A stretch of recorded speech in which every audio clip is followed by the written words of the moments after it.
welcome to episode 23 of MasterMinds. And today, we unfortunately don't have any raffle winners to announce because we've already done that. I already gave it away.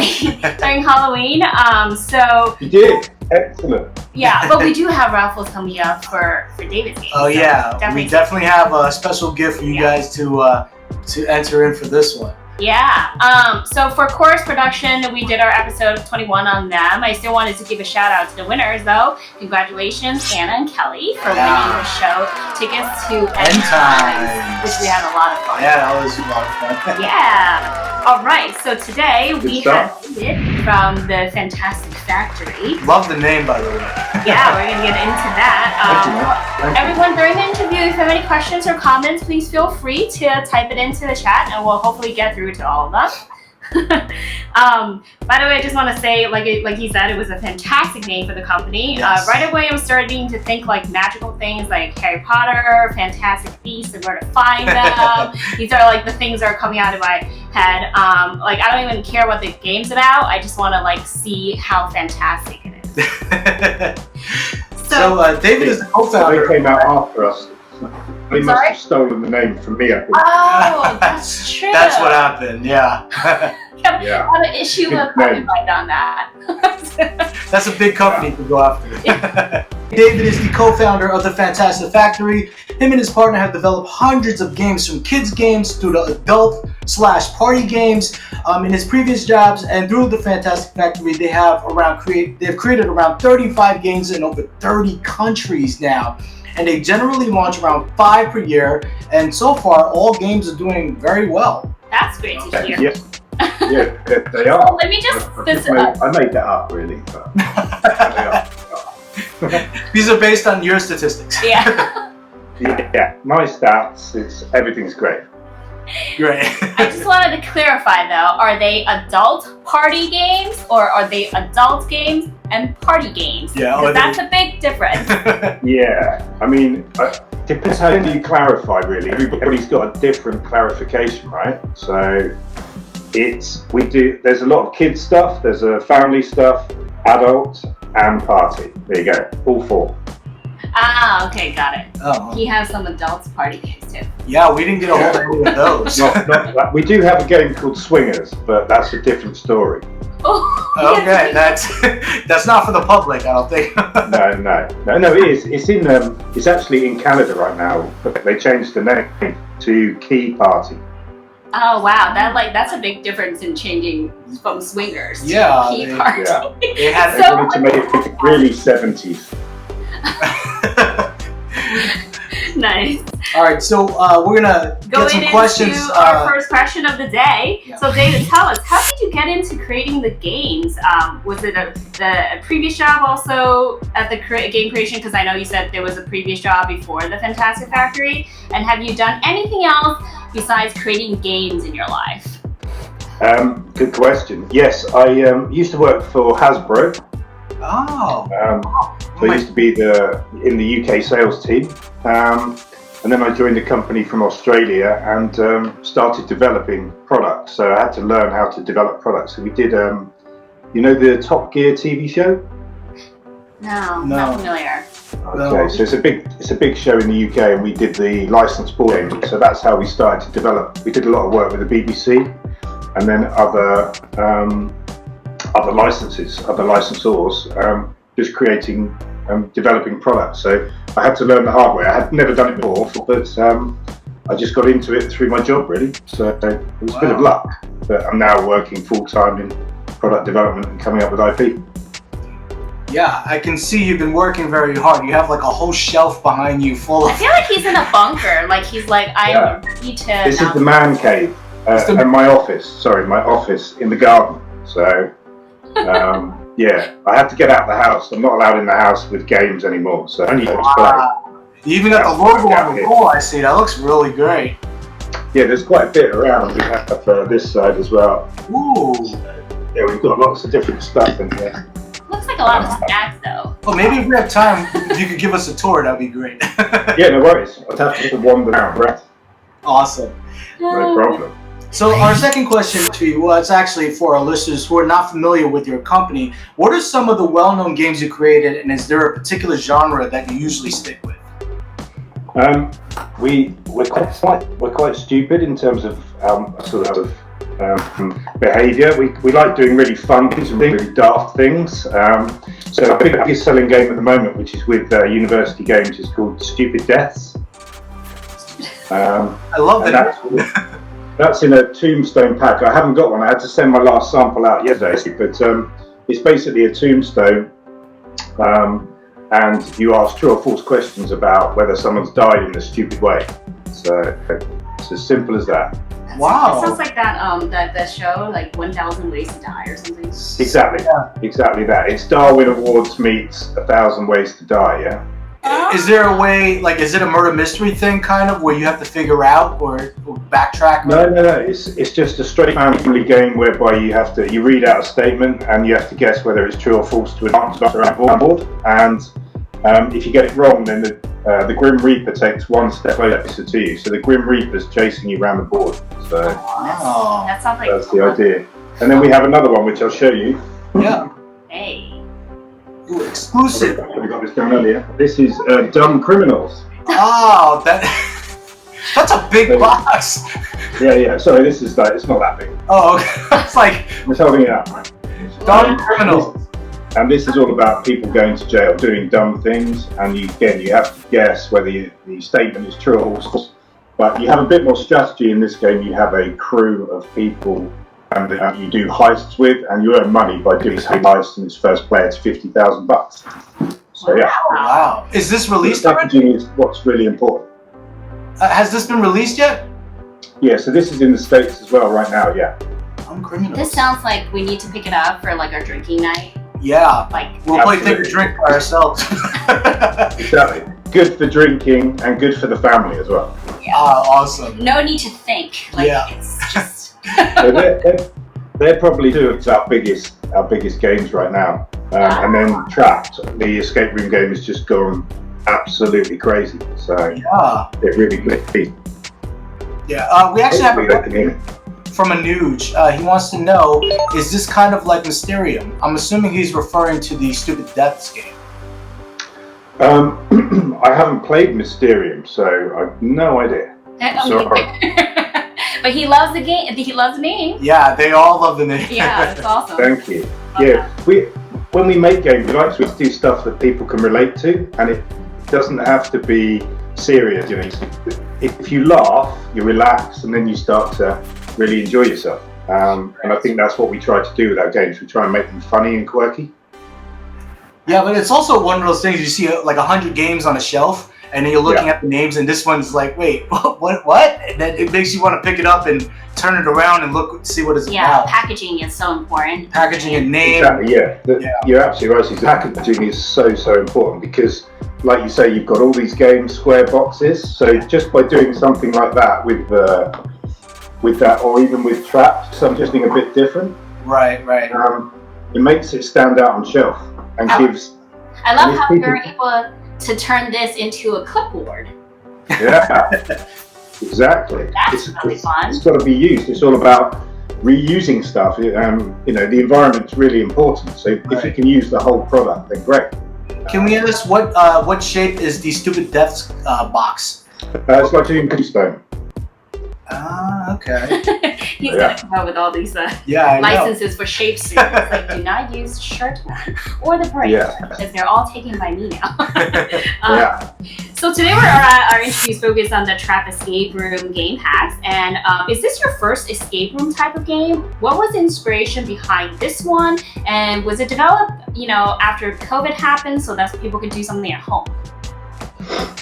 I wish I could be so yes, we did it because we knew COVID was coming. No. I had premonition this is going to happen. Yeah, it's our first escape room game, and we played a lot of escape room games. But I met our fellow designer of skill game at a car rally. So in our local village, we have like a pedal car Grand Prix thing. Oh wow! And they were showing off their escape room that they opened in the local town. So we got all kicking and we said, hey, we could do an escape room game. I had an idea, and he had an idea as well that he'd like to get into board games. So yeah, it was sort of like one of those really weird meetings where you just go, hey, look, let's do something together. And that's how we invented Traps. It was literally a 20-minute meeting on us in a wreck, in like a playing field, while they're racing around in pedal cars. It's crazy. Wow. Which escape room company is this, if you don't mind me asking? The company's called Clue Cryptid, and they're based in the New Forest here. So it's he's got one escape room, and it's a really cool place. You know, it's a really good thing to do. Yeah, I feel like I heard of it. Yeah, that's such a... Yeah, it's in the middle of nowhere in southern England. They're never going to know. So. But I love that idea though, because now we can't really get out to play with physical rooms. So the idea of setting an escape room at home to play is pretty amazing. And that was really the thing behind it. It was like there's tons of really great games on the market. You've got X, you have too many to name. The escape room game. There's tons of independent publishers out there doing stuff. So we wanted to stand out from the crowd. So we wanted to take what happens when you go to an escape room. The last thing you do is sit around a table. Mm-hmm. That's pretty much, you don't ever really do that unless it's part of the escape room, right? So we wanted to create that experience in your own home. So, but at a price that was really good, really easy to pick up, an impulse price point. So you could have an hour, 2 hours, 3 hours of entertainment, which is totally immersive, which was nothing out there on the market at that time. Right. And that's why we developed this. Yeah, I mean, we played a whole bunch of stuff that are semi-similar in a way where you have to print it out yourself, but we never had one where it's already pre-made with the nice, decor, the props and stuff already done, so that you could just place it really easily onto, your windows, or hide it in your drawers, or hang it on your door. Those things are quite unique. The preparation was very creative. The way that you presented it, so that we can kind of design our own or build our own. And I kind of like all the colors and everything too, because I feel like people can relate much more when they see cooler images versus me printing it out at home will probably be black and white kind of thing. So by the way, we played the bank heist, but there's 3 of them. There are 3 different types of games. But you have oh, look at this! I got a security. Yeah, so we have them here somewhere. This is one. Yeah, this is one, Art Heist. Yeah. What is the Carnival as well? That one's the Carnival. Oh, the Carnival. Yeah. Yeah. So this one's Art Heist. Well, here's a lot of stuff going on over there. We have Carnival as well. So then, our next question is the 3 themes, right? Right. So currently you have the Art Heist, the bank job, the bank heist, and the Carnival. How did you pick out these themes? Were they released at the same time? Or one after another? Or... Yeah. So we wanted to do themes that were sort of slightly different to some of the other games in the genre, because when I looked through, or as a team, when we looked through to see what was out there, a lot of the escape room games are quite sort of dark, and they can be sort of a very sort of castles and dungeons and pandemics and things that are great, fantastic, but for us it just didn't work as a family thing on shelf. Yeah. It's very much a gamer thing. We wanted to bring escape rooms to the mainstream, and so we thought of Art Heist because it really lent itself nicely to escaping with a piece of art. And you've seen loads of films where they steal art and that sort of thing. The Carnival was something that really we could get into with kids. Everybody loves carnivals and fun fairs. That's just one of those things. And bank job, I mean, who doesn't want to rob a bank at some time in their life? Yeah. By the very way, lucrative. This one definitely gave me a workout, especially with this. Yes, I can't do that. So yeah, I've no idea how to do that one. We tried. We actually tried, and it's just kind of like a twister game, or you're tippy-toeing through, but you really definitely do need some good balance. Yeah, it's basically like a HIIT workout for the last 10 minutes of the game. Great, Yeah, we had to bring our dog in to help us with some extra pause. Just cover all the things, right? Right. That's really good. Yeah. So that was another thing that we really wanted to do for the game, is add when you think you've escaped, you then have that extra thing right at the end. So you sort of relaxed and you feel good, like you achieved something. But then there's a kicker at the end, right? We're gonna go back and you're gonna have to do some more stuff. So that was a little psychological thing we wanted to add in there. So Is that it worked well. For the other 2 games as well that you have that component, or only in Bank Heist? No, so in Bank Heist we have the sensors. In the Carnival we have a duck shoot, so you're knocking over ducks with electric bands. Oh. So a really nice way to boost your score at the end of the game. And then in the Art Heist we have like a Sudoku puzzle, just to get the final combination to leave the game. She loves Sudoku. We'll never leave. We'll never make it. I'm rubbish at them. I couldn't escape, so I was stuck in my kitchen for hours. But there was beer. It was fine. At least you're in the kitchen. You got all the food and stuff. So What I really appreciated was the minimal amount of reading. Oh yeah. It was mostly visual. No, because I read everything. That's why you thought it was the minimal amount of reading. Oh, maybe that's what it was. But there was a lot of visuals, which I actually really appreciate, because I mean, besides the artwork and graphics, a lot of it is just presented to you visually, and then you can kind of. Yeah, thanks very much. Yeah. It was really important for us to make sure that it wasn't sit down and do 3 hours of reading before you play, because you've got to set it up, and then you want to get straight into it once it's set up. So it's really important. I work with 2 fantastic guys who are cleverer than me, who develop all that stuff. So they take all the credit. I take no credit for any of that. Right. Sorry, has a question. Yeah, we have another question from Anu. She wants to know, is the goal to collect the score in the games, more like a board game? Only in Carnival. So in the Carnival is, because I think there are some escape room games where you're building points throughout actual escape rooms where you're building points. Yeah. We wanted to make sure we were true to the actual escape room business, to say some are point based, some are challenge based. So with Carnival, it's very much points to win the game, and other than the other 2 are you have to crack the code. So we wanted to make sure that was it. You can score yourself with the timer, and then at the end you can get a score as well in Bank Heist. It's just you're not building up to it. Yeah. It was if people wanted to grade themselves to say how well they've done, and it's a very sort of like soft score at the end, really. Right. It wasn't a major focus for us. It was like about escaping was the main thing, and then you can judge yourself on points if you wanted to do that. Competitive. Yeah. We got another question from Myri. She wants to know, when you say family, what's the age recommendation? Like, could she play this with her 10-year-old brother? Yeah, definitely. So it's 8+ is the category, so the age range. So we just go 8+. If you can read, then you can play this game. And you know what? The kids are so much cleverer than the adults. I mean, they just think differently. They're just definitely they're so smart with it, and sometimes they think outside the box without too many distractions or questions. And they can discover things that are hidden much easier, like better than the adults. Yeah, right. How did you see that color? And it's like, oh, we're at a different height. To see stuff like exactly. Oh. They're so smart, these kids. Yeah. Too smart sometimes. Since we only play the Bank Heist, if people don't know which one to choose, how would you rank the difficulty level? Like, are they pretty much the same? One is easier, harder than the other, or they play similarly?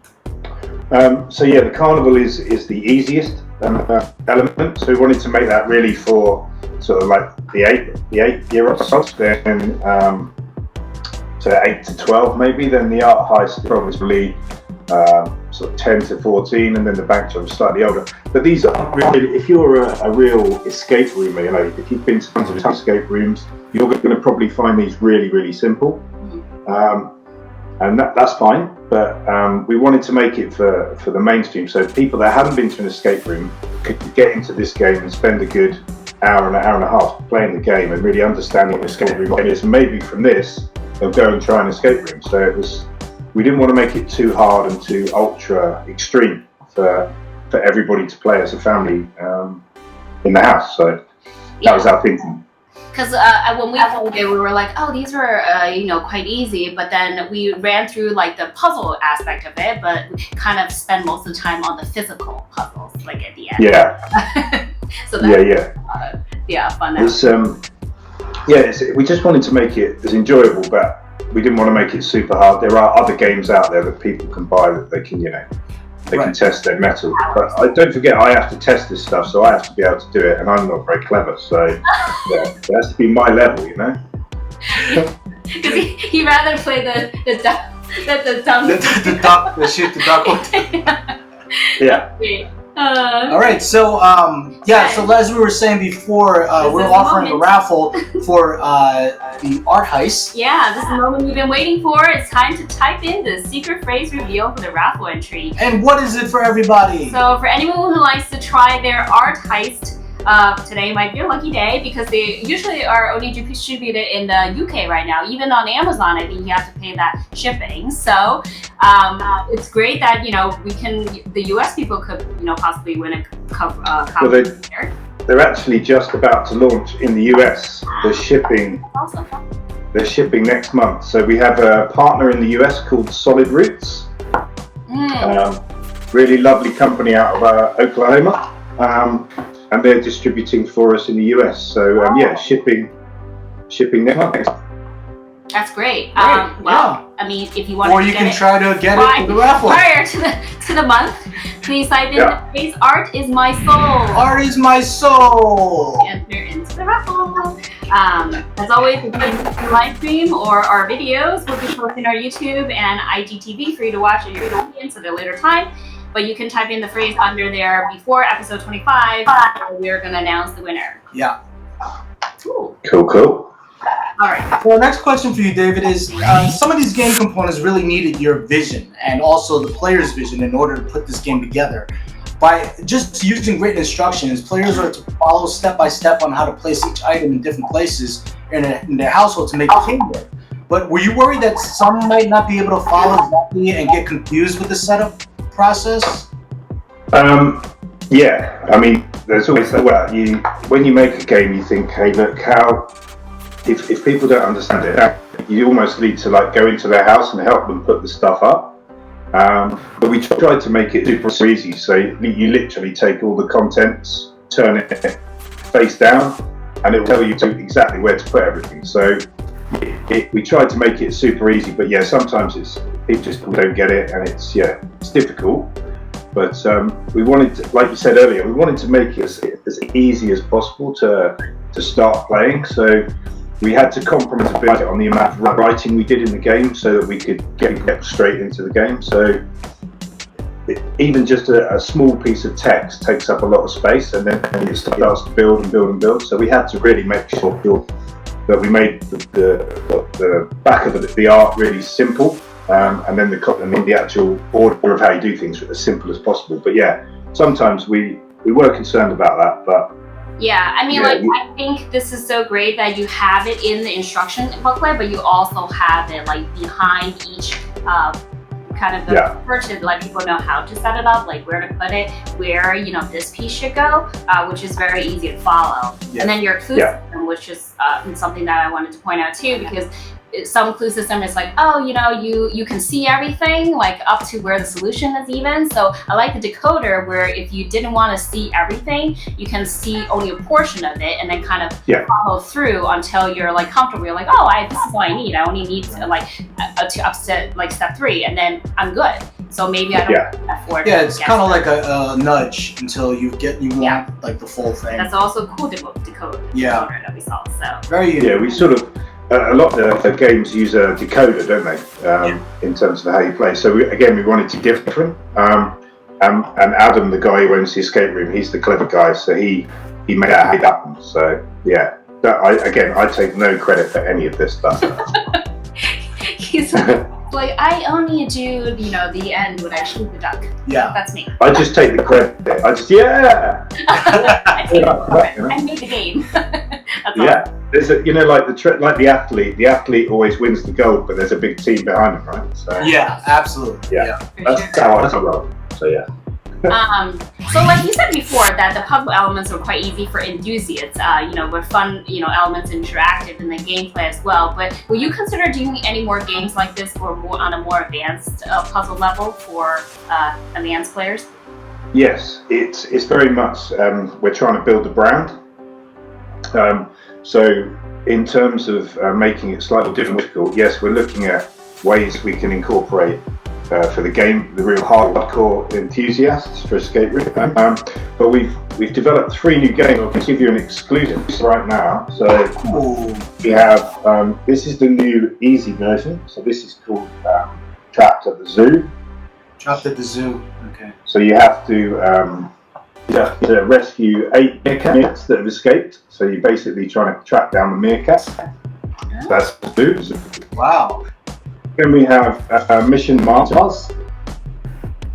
So this is all about Mission to Mars. So this is all about colonizing Mars, basically. So this is really apt right now with our space race to get to Mars.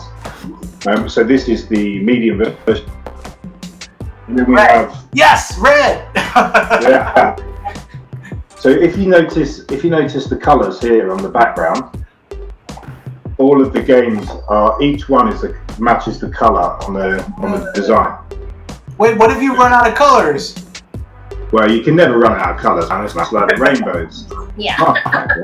There's 256 on games. Say again to me? No, I said you're more worried about running out of game ideas than colors. Pretty much, yeah. There's loads of colours, man. So are these releasing at the same time? This one, he hasn't said the name yet. Oh, sorry. What is the name for this one? No worries. So this is Flight 927. Now this is the most difficult one we've done to date. And this one takes it slightly a step further. So in this one, you have 2 rooms instead of 1. Ah. So you have to get from one room into the next. So. Does it take place on a plane or? Yeah, the plane's crashed. Everyone survived. Don't worry, everyone's safe. It's just about getting to the cockpit to make the mayday. That sounds like Lost. It's like Lost. Yeah, I love that. Yeah. Like Lost. Yeah. Yeah. So, yeah. I love how you're able to now get into a second room though, because that's a lot closer now to a lot of the escape rooms that advanced players will play. Because it's like, oh, multiple room. Once I do this, I want to get to that, which is pretty. And that's what we wanted to do. Yeah. Are these 3 games releasing at the same time, like the other 3, or are they going to be spaced out? Yeah, so they're going to release in 2021.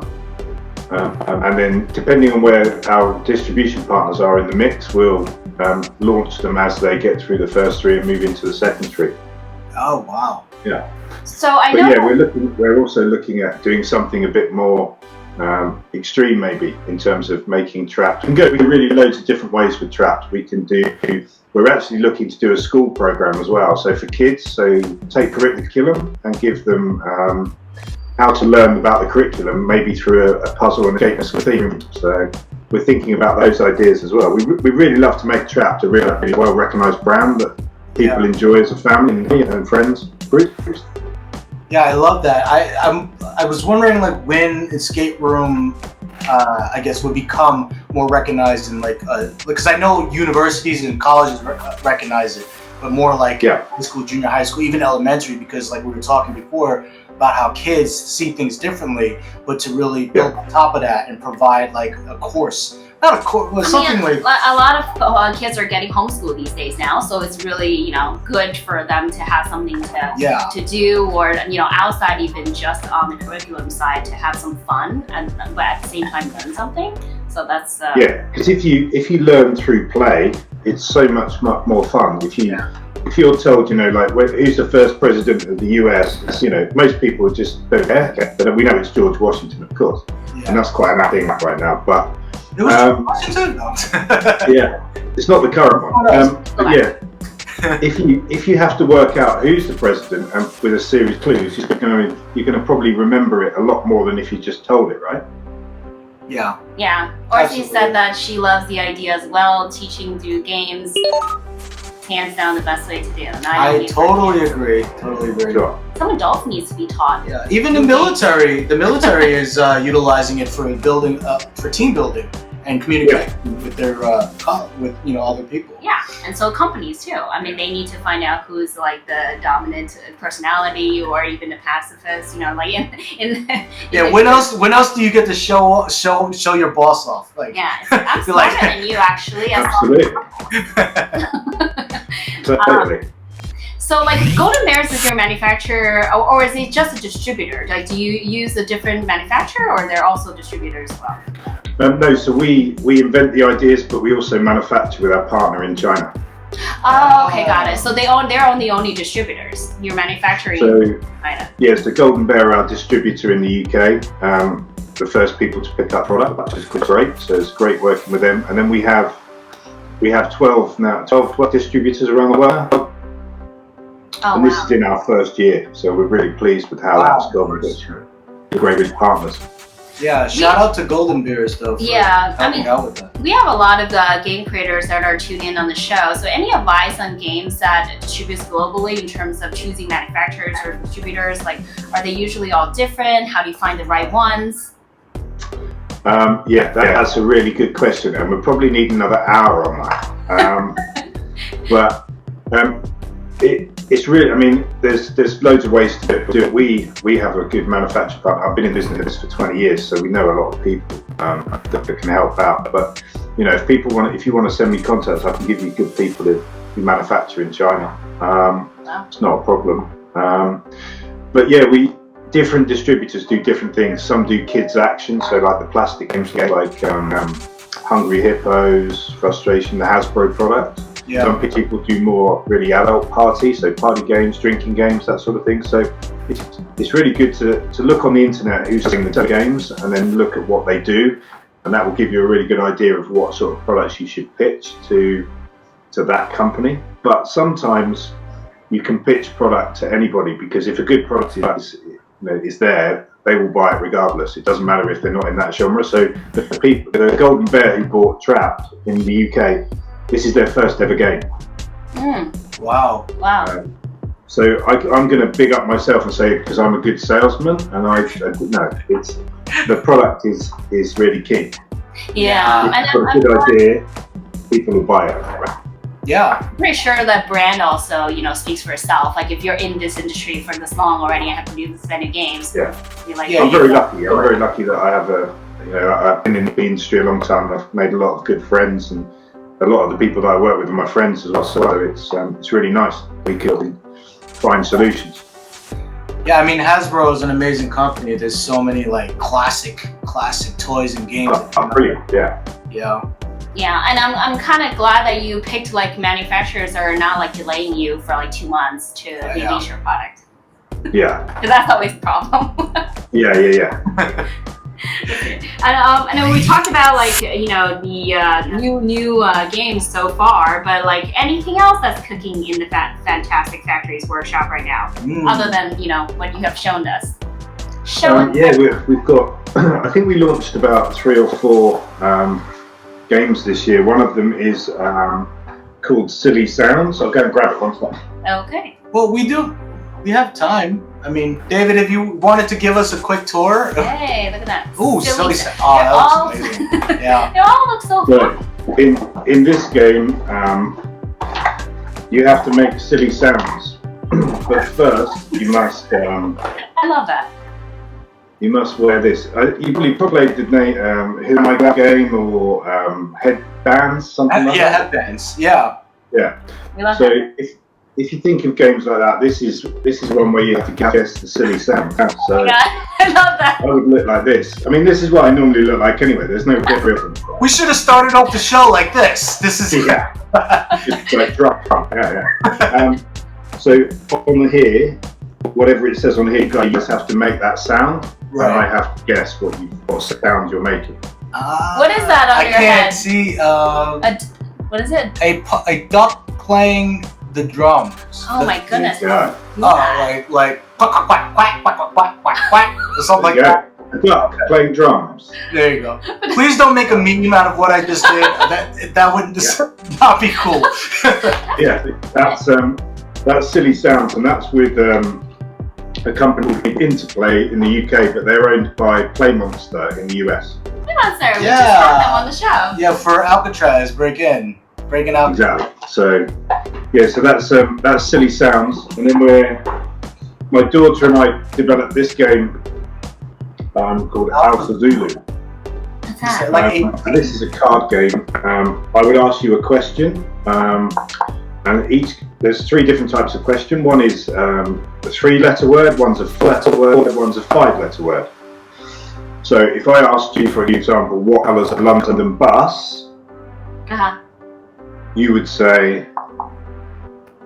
Wait, what is it? 3-letter word, 4-letter word, or 5-letter word? What was? Sorry, one more time. So if I asked you a question, what colour's the London bus, you would say... Red. Right, okay, red. So that's a 3-letter answer, but you can't answer red. You have to answer phonetically. Gotcha. So you have to say robot, egg, dog.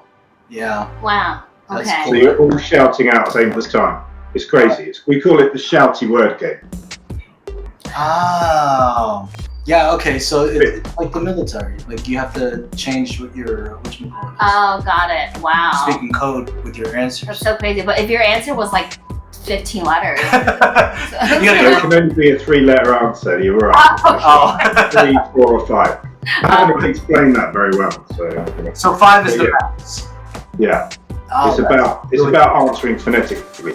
yeah, these are awesome drinking games or party games. I love it. I haven't seen them on the shelves over here. We don't have that many good ones in the US. Yeah, we like keep drinking playing games. like It's always the same Pictionary ones. and like Taboo, Telescope. Outburst. I mean, the latest, I guess the best one is What is that? Cards Against Humanities, which is like the last big one that we had. Oh, Yeah. yeah. Sorry, we're getting off topic. And also, I'm getting requests to do the duck quacking thing again. I'm sorry, Angela. I'm not. Maybe after Think or Drink. Yeah, after the drinking game. So you're talking about Cards Against Humanity. I'll show you one more. Okay. I feel like his place He has is like so a warehouse. fun. Like he's like, today I'm That's playing that's this. a real man cave right there. You have all the games there. Wow, what's this? So this is life. So this has got a really nice foil thing. Wow. And this is basically Tinder in a box. Oh. Wait, and like there are like hot guy photos in there? Yeah. Really hot guys and hot gals as well. This is What is the nice What is the object of this Wow. game? Yeah, how do you So we have a little mobile phone. I'm going to grab this. If I can get it out. So we have a little mobile phone stand. Oh, that's And we put one of our people on here. So she's quite nice. So Crystal's very nice. She's quite nice. okay. So this will sit on the table. And then we have a number of cards that show, so like Cards Against Humanity in terms of the content. Yeah. And then you have to come up with the best profile for the picture, basically. So basically you would just put down your favourite saying that goes with that profile. And you build 7 profiles of different people. And then you basically say who around the table is most likely to date the best one. Oh. So Wow, interesting. it's Tinder in a box. Yeah, that's pretty cool. He's So got yeah, that's everything in covered. I don't That's know. in Canada right now. That's in Walmart, Canada. Oh, is that the swinger one that you were saying, or different? Sorry, say again? You were You saying said there was a swinger game at the in beginning. UK. Oh, swingers, yeah.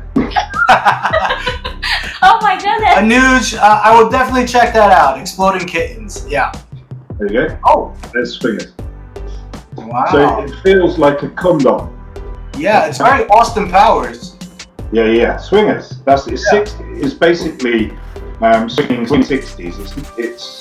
It's a play on swinging. So in the game, you answer a lot of questions. You do moulding. You do drawings. But the only game in the world where you switch players as you move around the game. So you're in teams, and you have to swap partners in the game. And sometimes you have to do a threesome as well. So yeah, swingers. I love it. Figuratively, yes. Absolutely, yeah. So yeah, that's Great. swingers. All right, you just changed the rating on our show. Okay, now Sorry about that. it's That's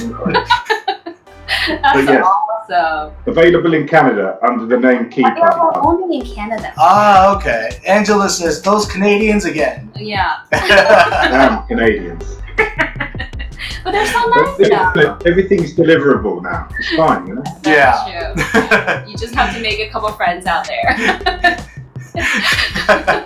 So yeah, that's what we've been up to, and we've got some other stuff. I mean, we have a game. This is featuring Mika. What is One it? more time, I'm sorry. this is makeup. So you put it on your face. Yeah. So we're looking to develop some games using makeup as well. So yeah, should be fun. Is that with your daughter as well, or is this? No, that's with my partner. This idea probably came out when you woke up the one day and then you're like, my whole face is drawn with stuff, and you're like, Yeah. oh, I should make a game out of it. Oh yeah, like the drunk guy that everybody draws on, and then he has to figure out. Wait, I can't. What happened? Yeah. But no, this came because my wife watches a lot of RuPaul Drag Race. Of course. Yeah. So that's where the inspiration came from. Oh. You have a lot of fun in your household. Yeah. Say the kids. Yeah. I basically get drunk and come up with ideas. So yeah. That's what you do. We might come up with one right now. Your idea is brilliant, actually. So I will speak later. Okay, sure. I actually was waiting for someone to come up with a game similar to The Hangover. Like, you wake up with the ending and then work it back to find out. Or something like Memento, where you have to work back. Yeah. Well, you could do it with that. You get someone really drunk, put them in a trunk somewhere, and then they in their pockets and they bring out all the receipts and they got to track the way home, right? Oh, yeah. We've gone this forever. This is very immersive. Yeah. And dangerous. Don't do this at home. Very dangerous. Yeah. All right, so we're up to because we're talking about drinking. Okay, so let's get to it. We're about to play our game, which is Take a Drink. The audience is more than welcome to chime in and help, but they never do because they want to see you get drunk. And they're basically about. This one is the only. This is only going to be depending on the bank heist that we just played. So what it should be easy for you. Yeah. What are you drinking, David? Or what have you been drinking? Rum and Coke. Rum and Coke. What kind of rum? You got some good rum there? Spiced Captain's Morgan, I think it is. Spiced Captain's Morgan. What do you have? So I have a different flavor of something that I've already tried on a previous show. This is Smirnoff Spiked Sparkling Seltzer, but this is the Raspberry Rosé flavor. Oh. This is nice. Not mine. Very nice. Sure. Her choice. He always goes for a fruity, and he's like, I'm not going to make that. It's also healthy, by the way. These spiked seltzers have definitely been. What's the alcohol percentage in that? Did you check that? Sorry? What's the alcohol percentage? Alcohol content is 4.5. 4.5. Yeah. This is 37.5. Come on. That's not alcohol. So I'm counting on you getting all these right. That's why. I doubt it. I doubt I'll get any right. That's why he's ready. All right, so we're about to play Think or Drink with David from the Fantastic Factory. Here we go. Question number 1. Question number 1. What's the first and last name of the employee that got the cryptic email from Sovo Bank? Yeah. It's not going over well. If you're getting into that level of detail, do I look in the bank bill? No cheating. I've no idea. Ryan Gosling. It was K. Hughes. K. Does that ring a bell? Hughes. No, ring no bell. I made these years ago, so I've no idea. At least you're honest about it. Nice. Yeah. All right, so that's you. You're taking your drink, and then we're going to prepare the Cheers. Cheers. This one he should get. Yeah, we're going to bounce back and forth with difficulty. Question number 2 for you is, what country is Sovo Bank located in? Switzerland. Woo! Great job! Yeah. All right, so. Got you on your 4.3%. 4.5. It's 4.5. Don't. That's like an iced tea. Anuj, it's not Like, beer. not even It's spiked seltzer, which is. He said it's not even a beer. It's not even beer level. It's very fruity. Nice. It's very good. It's very good. Nice. It's all about the health these days. Yeah. Rehydrate while you dehydrate, right? Exactly. Good work. Clock back. Great job, David. So you're 1 for 1 right now. Third question. What number does the whole wall of block boxes start with? The left top corner. 1141. No. That is very off. So it's 5, 4, 2, 1. Divided in half. Yeah. It's like times by 3 or something. Yeah, I mean, how was going to remember that? Honestly. Right, cheers. Cheers. And just like your pink, You're 1 for 2. Do you want to that because you're supporting October? It's actually magenta. Is it breast cancer And awareness? October month, you carry it over? Yeah. Yeah, I'm still supporting breast cancer awareness. There it It is. matches your eyes. And it matches my cheeks pretty soon. And it's magenta. It's not pink. Okay. Yeah. All right. So question number 4, David. Here we go. Who accompanied Louisa Dye on October 29th to her lockbox entry? Sorry, say again. Go again. Louisa Dye was accompanied by the security guy. What was his name? Yeah, on October 29th. He tried to buy more time. I like that. Yeah. Barry Hughes. Oh no. Yeah. Not even the same letters. Brilliant. Manning. Manning, I thought you got that one from maybe the football Or player. Eli or Peyton or. I was like, is that what? No, it is? Do we have no any idea. England fans? We probably do Yeah. in here. So are these names any significance? Just Yeah. wondering, or just random? No. That's why he. No, if you want to be in one, though, you can pay me some money and we'll put your name in. No problem. Hey. That might be worth investing for some marketing ads right there. Absolutely. Well, we are doing that going forward, for sure, yeah. All right. Question number 5 for you is. Surveillance camera type 3. What color is it? As in the dot, or the light on it, or the actual colour? The color. Not on the picture. Wait. Just What did he say? Blue. Yeah. Good He job. only had to this, so I'm glad he But he picked it right. Yes. It was like 30% chance he could get it right. All right. We do have a bonus question for you. Bonus question. Bonus. More questions, really. Last question for He's you. like, it's not So, David, do you speak Pig Latin? Do I, sorry? Okay, that's a no. I was asking if you speak Pig Latin. No. you speak. No. All right, fine. So, just give us the answer normally. We won't. So how many pressure sensors are there? He's like, I don't play that. 30. He's like, I'm going to make my game double time harder. Yeah, I'll drink with you, mainly because it was actually times 2. I mean, divided by 2, 15. So we'll drink together on that one. 15, sorry. If you hit 30, probably would still not be able to escape right now. Yeah, definitely. We'll see. Well, I am seeing double, so come on. That's awesome.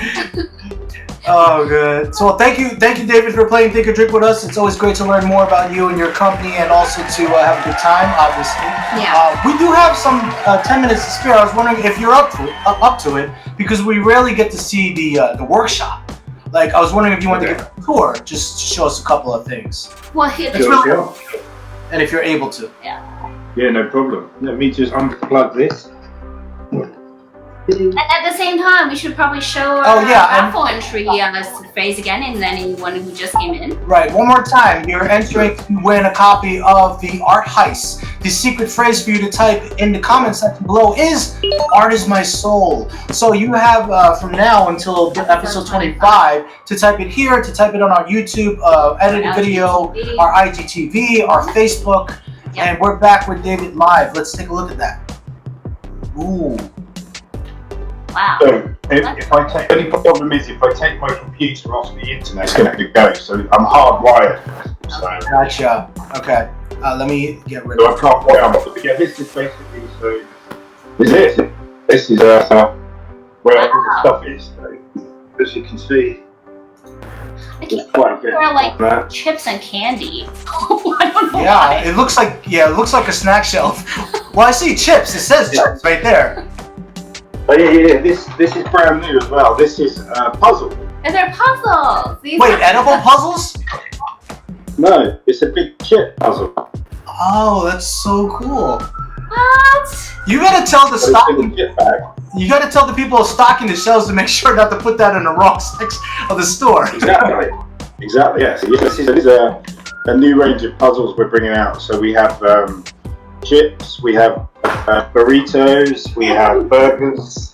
Wait, these pizza. are 3D puzzles that, like, so they don't lay flat on a table. You're actually constructing it to form a chip. No, they're made flat, but it's big. It's just one big chip. Big chip. Oh, But wow. it's very difficult because the gradient, the colors and everything is pretty much the same. So you And it's not straight. The edges aren't straight. Wow. Wow. But I'm glad you saw it and you thought it was a bad crisp. So that's exactly what it's supposed to do, right? Wow. Yeah. That's so crazy. And you can see its puzzle in the bottom. Oh yeah, there you go. That's so cool. Yeah. The packaging you do is amazing. Like, it's so creative. Thank Like, you. it definitely stands out. You're absolutely right. You'll see square, and then all of a sudden you have all these ones standing out. It's like, what is this? Yeah. Yeah. I was having to get hungry. And when you put it in your hand, once you've got it in your hand, you either put it back on the shelf or 50-50 put it in the car. Yeah. Uh-huh. Usually people go in the car with chips. I like these though because they're like travel sizes. So you can like bring them to, friends' homes or like family vacations, so that, you can like play with a lot of people. Yeah. So Orsi said she loves, I was about to ask the same question. She loves the googly eyes next to the ceiling. What is that? The orange thing? Yeah. That's the pancake monster. Man cave monster. Is he It's watching a over his pancake. Pancake. Oh, pancake! I thought you said it's your man cave monster. No. Pancake So monster. I'll show you him. We're gonna be here forever. No. He has too many games. I want to come visit you and stay for a while. Smash the office up. So the way he works, he goes like this. Wait, take that. Okay? Yeah. And the two children, they take their pancakes Uh-huh. and they put their pancake in the monster. And let me show you. They have this thing here. Oh. It's really different thick. But yeah, you press on here, and eventually, pancake monster will go like this. Ah. So, There you go. So cool. oh my gosh. So it's like that shark game where you put like, if you get lucky, you won't get that bite on it. But like if you're the one that throw it in, and then Oh, yeah. he snaps your hand and So yeah, when the kids are playing, they're the same height, so they get eaten by the monster basically. But yeah, this is just a toy diet. I thought you were encouraging kids to put their laundry in the basket. Like, don't leave it around. It's a laundry basket turned into a game. laundry monster. Laundry monster, yeah. Yeah, he likes pancakes, so yeah. Very cool. Yeah. Oh, we Very could cool. all day in your workshop. I mean, next time, when all this is over, hopefully we can come visit you and do an exclusive interview and take a tour of your workshop. It looks amazing. That looks amazing. Yeah, we got to work on that game idea you just came up with. So Yeah, definitely. We'll stick around after we're done. Yeah. Thank you so You're much. good. Thank you so much, David. Thank you, everybody, for watching. We always appreciate you tuning in and checking out our Behind the Mastermind series. Thanks. Thank you so much. We'll see you in the next show. Bye, guys. Yeah, For me to choose, 2 hits left for me to use, 1 hit left for me to move. Time is running out, gotta figure something out. 3 hits left for me to choose, 2 hits left for me to use, 1 hit left for me to move. Time is running out, gotta figure something out.